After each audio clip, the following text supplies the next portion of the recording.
ตัวเลตัวนี้ตัวมีนะในคอมพิวเตอร์ส่วนลุงโน้กิจไวรัสเตะไอจงนะ worms เตะ Trojan horse อจิเตะตัวในคอมพิวเตอร์อาจจะกลายสักเตะไอจงนะโปรแกรมเตะอาสุเซตเทลุงโน้เตะเอาข้างเส้นเลยตัวเตะบางจีบางนะแหมแค่ที่ยังบางจีสอบเสียงดิ้งจีตรงกี่กลุ่มนี้มาใส่นะInternet Explorer ห้องดิจินะ Spyboard ดิ้งเตะปัญหา the home of Spyboard SND น้ำมูจังนะ English อจิเมย์ตัว English น้ำมูจังเตะapama products such as Spyboard search and destroy chi mekin na tonamu changina Spyboard search and destroy products description chi na pama download chi na me one kai sukila tenga download from our server ltd1 to laka akhan to changina download Spyboard search and destroy chi na mekin to changina saving openina running okay next I accept the agreement next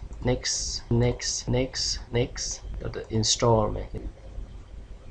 aman dong na ngakin ken nei kin kai te cancel na dong lo khit chang ina Spyboard pen hongin ya screen mu hanga to tinga computer ase sak pi pen bang na computer ase kai sak pen bang yam chi na zono check for problems recovery ne chi chan bang yam khat na bola ta ka na computer ang sia na mun pan a hoi na muna na koi ke no le recovery me thei ayang ina tun search for updates jong ma sadia search for updates izon chang ina ya tulai takina update om lo te a mode apai la advanced mode apai to te yes setting up apai la pawl and sets apai la tenga te ye to khit chang ina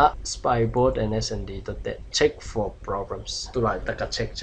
anway ale chin hi tenga bang teng check chi mudi hi ta ke a Denmark ka check ai chang ina ken tu ni stop check chi bang mam lo ai chang ina bang mang pawl lo hi aum khak zen le hi tenga atwa na aum pen select telin la to te hi tenga fix selected problems chi toy le a buai na as a kai sak lu no tenga mau hi setting on bo sak ti changina na browser na hi changina pop up panina lungno khat ai ke keylogger chi dan khatina ongpo na ai ke le buai na tom kidal theina ding na browser pen along chong theina ding na down of le immunize mek le chen immunize na mek changina dan nong lak ding pi pen 3 here na sin na pule na sinun a hoi pen na hi lo hangina na thei lo khat ong thei sak thei swang